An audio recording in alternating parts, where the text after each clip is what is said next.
Bom dia, boa tarde ou boa noite, sejam bem-vindos a mais um vídeo do canal.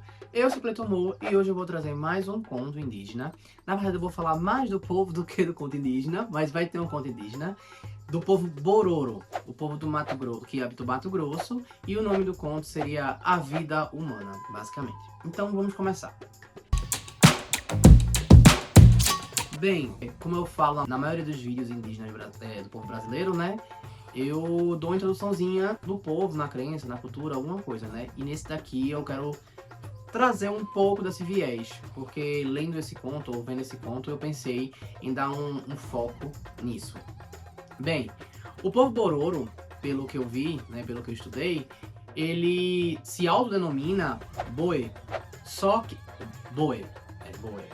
Bororo significa basicamente pátio da aldeia. Por quê? Porque eles se organizam em aldeias circulares e tem um grande pátio. Existem as cabanas que ficam ao entorno e tem uma casa no meio, né? Que eu via chamada de casa dos homens. E ali nesse pátio, no centro desse pátio, eles fazem boa parte dos rituais dele. É basicamente ali que tem, eles até, alguns estudiosos falam que ali é que acontece a sociedade Bororo, né? Como ocorre socialização, entre outras coisas, rituais e afim. Decidi trazer a parte mais espiritual, mais religiosa ligada a isso, por causa do conto que eu trouxe, né? Então, eu vi que existem três grandes rituais, que é o de nomeação, o de iniciação e o ritual fúnebre, né? Uma parte lá, o ritual de despedida, vamos dizer assim. Mas tem uma pesquisadora que fala até que o ritual Bororo, o principal, né, que dá ênfase à vida e que reafirma eles como um povo, é o funerário. Mas eu vou explicar um pouquinho de dois deles. O de nomeação é basicamente quando uma criança ela vai ser formalmente introduzida ao povo Bororo, né, a população ali da aldeia. Eles fazem um ritual ao qual as mulheres da parte da família do pai vão decorar a criança, vão embelezar a criança para que ela seja apresentada, enquanto quem vai conduzir as coisas é o irmão da mãe, ou seja, o tio da criança, que vai apresentar, falar o nome, essas coisas. E ele vai ser o porta-voz daquilo. E nesse momento ele recebe um título chamado de Iedaga, que seria esse o portador do nome, que vai dar o nome da criança e vai mostrar em público. E aí falam que fazem esse ritual. O outro ritual, que é o funerário, eles falam assim. Esse eu achei um pouco mais pesado e até me questionei sobre questões de data e de tempo. Mas pelo que eu vi é o seguinte. Quando uma pessoa vem a óbito, eles fazem uma vala rasa no centro da aldeia. Aí eu pensei, essa aldeia tem que ter pouca gente. Porque se fosse não, todo dia ter alguém ali para fazer aquilo. E o que acontece? Eles colocam aquela pessoa, eles enrolam a pessoa, colocam naquela vala e regam aquela pessoa todos os dias, para que o corpo se decomponha o mais rápido possível, para que eles possam, depois de um tempo, retirar os ossos, para ornamentar os ossos e depois fazer um enterro. E isso, nesse processo todo, eles fazem alguns rituais, tá? Porque eles acreditam, na verdade, que existe um espírito chamado Bope, que ele é basicamente uma força transformadora. Então, no quesito de nascer, na questão da puberdade e na questão do falecimento, né? Tudo isso, o espírito está envolvido. Então, quando ele leva alguém, a aldeia, ela vai ter que fazer um ritual não só para, como é que eu posso dizer, se despedir de forma coerente, como fazer basicamente uma competição entre vida e morte. E o que acontece? Enquanto ele está tendo esse processo, chega um momento que elege um homem para representar o falecido. Esse homem ele vai se decorar e, pelo que eu vi, vão decorar o rosto dele com penas, plumagens e tal. E ele vai ensinar ali no pátio como se fosse o espírito, né? Como se fosse a alma da pessoa que está indo para uma nova etapa. Na nova etapa da vida, né? Eles não falam nesse caso necessariamente reencarnação, não é como se a pessoa encarnasse aquela outra especificamente. Mas pelo que deu a entender, é como se ela se permitisse ser usada pelos espíritos desencarnados daquele que eles estão fazendo o ritual. Então ele representa aquela pessoa, como se ele virasse um avatar daquela pessoa, tá? Porque reencarnar... Como é que eu posso falar? A palavra me fugiu! Esqueci de falar.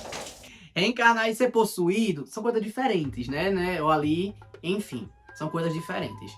Então a pessoa ali, ela vai representar. E ali naquele momento, ele faz alguns rituais. E o ritual mais importante é aquele homem sair pra mata e caçar um grande felino. Até abater esse felino e entregar a pele desse felino pra família do porque isso aí representa pra eles a vitória da vida sobre a e a continuação do ciclo da vida. O nome dessa etapa quando o cara incorpora, né? Vamos dizer assim, incorporar, essa palavra pra lembrar. Incorporar é diferente de reencarnar.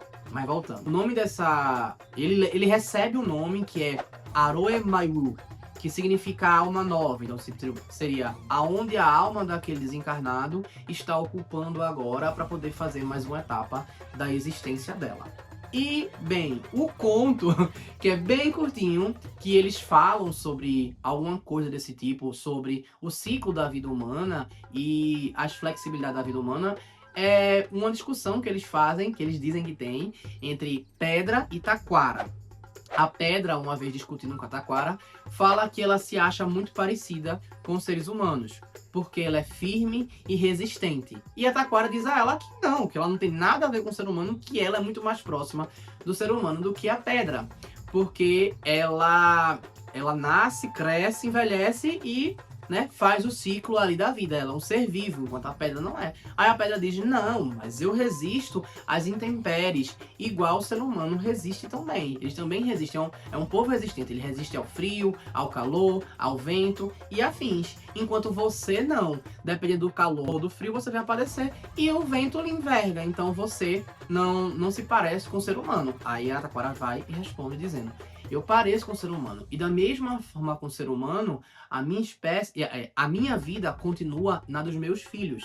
E aí ela mostra os brotinhos, né, que tem. E mostra que ela é que continua ali a proliferar, né? Ou seja, ela mostra pra Pedra que ela é um ser vivo. Mas ao mesmo tempo, a fala dela demonstra a questão cíclica da vida, né? Que ela cresce e passa por uma próxima geração e que de um jeito ou de outro, a gente pode até partir do ponto de vista genético, né? Que ela continua nos seus descendentes, né? Então, geneticamente, a gente continua nos filhos, netos, bisnetos e assim por diante. Mostrando isso para a Pedra simplesmente aceita que a Taquara ganhou a disputa ali, vamos dizer, e assim encerra a discussão. Bem, é um conto bem curto, por isso eu preferi dar ênfase nas questões ritualísticas dele, né? Pra não ficar tão curto assim. Mas eu queria trazer o conto de toda forma. Espero que tenham gostado. Então curtam, comentem...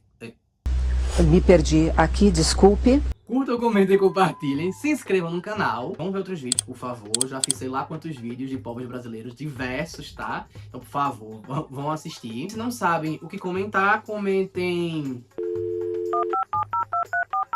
Bambuzal. E é isso. Valeu.